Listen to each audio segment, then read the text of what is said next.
Anne of Green Gables. Chapter 10. Anne's Apology. Marilla said nothing to Matthew about the affair that evening, but when Anne proved still refractory, the next morning an explanation had to be made to account for her absence from the breakfast table. Marilla told Matthew the whole story, taking pains to impress him with a due sense of the enormity of Anne's behaviour. "It's a good thing Rachel Lynde got a calling down. She's a meddlesome old gossip," was Matthew's consolatory rejoinder. "Matthew Cuthbert, I'm astonished at you. You know that Anne's behaviour was dreadful, and yet you take her part. I suppose you'll be saying next thing that she oughtn't to be punished at all." "Well now, no, not exactly," said Matthew uneasily. "I reckon she ought to be punished a little. But don't be too hard on her, Marilla. Recollect she hasn't ever had anyone to teach her right. You're going to give her something to eat, aren't you?" "When did you ever hear of me starving people into good behaviour?" demanded Marilla indignantly. "She'll have her meals regular, and I'll carry them up to her myself. But she'll stay up there until she's willing to apologize to Mrs. Lynde, and that's final, Matthew." Breakfast, dinner, and supper were very silent meals, for Anne still remained obdurate. After each meal Marilla carried a well-filled tray to the east gable, and brought it down later on not noticeably depleted. Matthew eyed its last descent with a troubled eye. Had Anne eaten anything at all? When Marilla went out that evening to bring the cows from the back pasture, Matthew, who had been hanging about the barns and watching, slipped into the house with the air of a burglar and crept upstairs.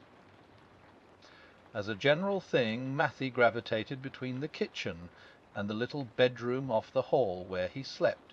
Once in a while he ventured uncomfortably into the parlour or sitting-room when the minister came to tea.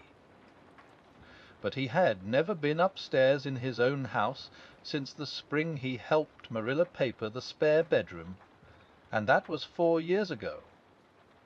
He tiptoed along the hall and stood for several minutes outside the door of the east gable before he summoned courage to tap on it with his fingers, and then open the door to peep in. Anne was sitting on the yellow chair by the window, gazing mournfully out into the garden. Very small and unhappy she looked, and Matthew's heart smote him. He softly closed the door and tiptoed over to her. "Anne," he whispered, as if afraid of being overheard, "how are you making it, Anne?" Anne smiled wanly. "Pretty well. I imagine a good deal, and that helps to pass the time. Of course, it's rather lonesome.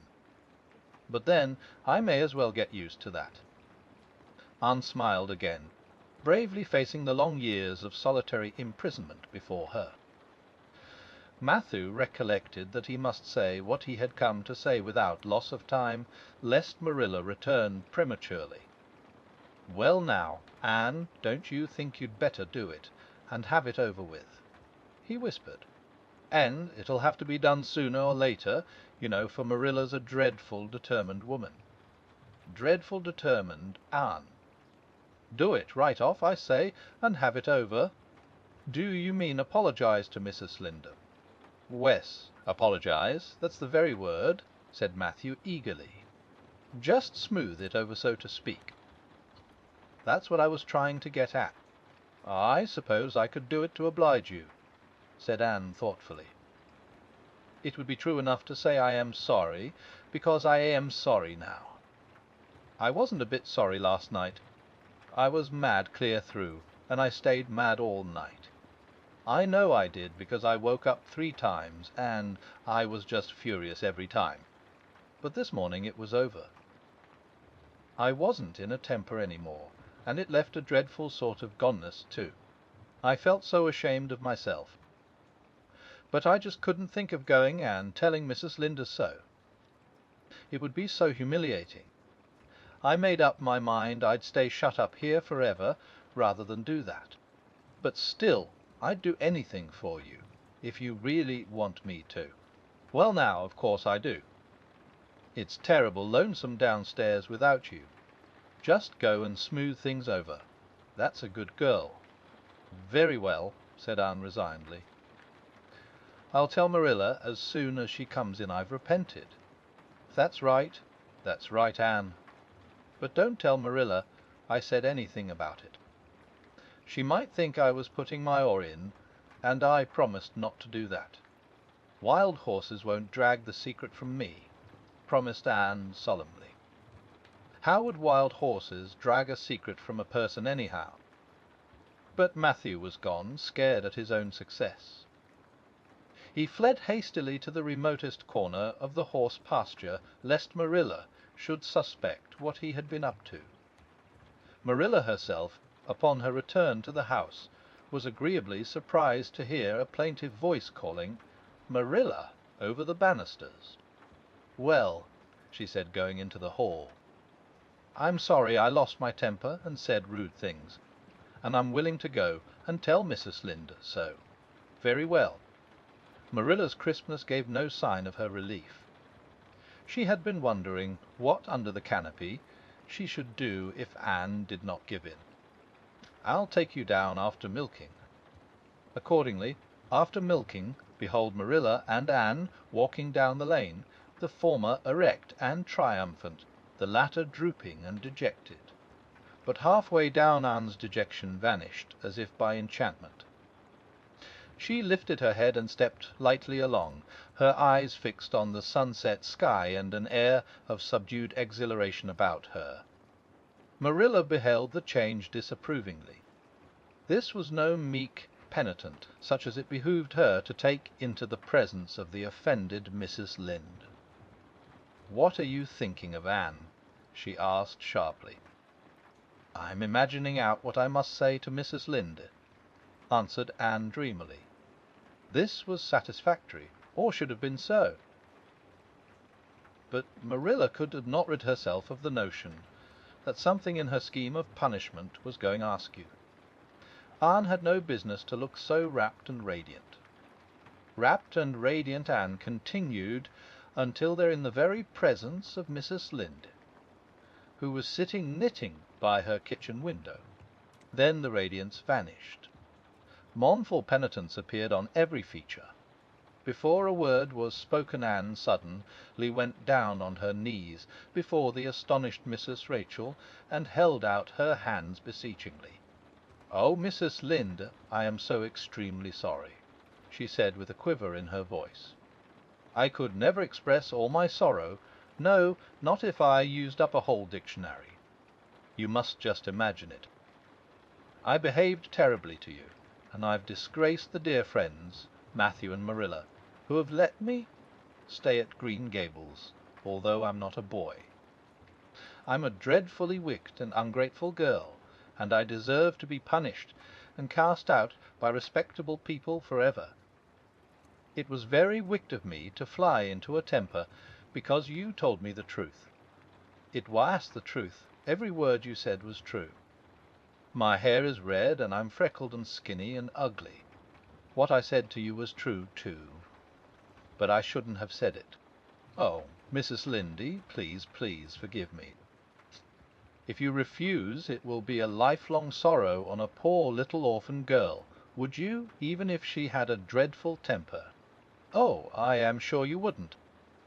Please say you forgive me, Mrs. Lynde." Anne clasped her hands together, bowed her head, and waited for the word of judgment. There was no mistaking her sincerity. It breathed in every tone of her voice. Both Marilla and Mrs. Lynde recognized its unmistakable ring, but the former understood in dismay that Anne was actually enjoying her valley of humiliation, was revelling in the thoroughness of her abasement. Where was the wholesome punishment upon which she, Marilla, had plumed herself? Anne had turned it into a species of positive pleasure. Good Mrs. Lynde, not being overburdened with perception, did not see this. She only perceived that Anne had made a very thorough apology, and all resentment vanished from her kindly, if somewhat officious, heart. "There, there, get up, child," she said heartily. "Of course I forgive you. I guess I was a little too hard on you anyway. But I'm such an outspoken person. You just mustn't mind me, that's what.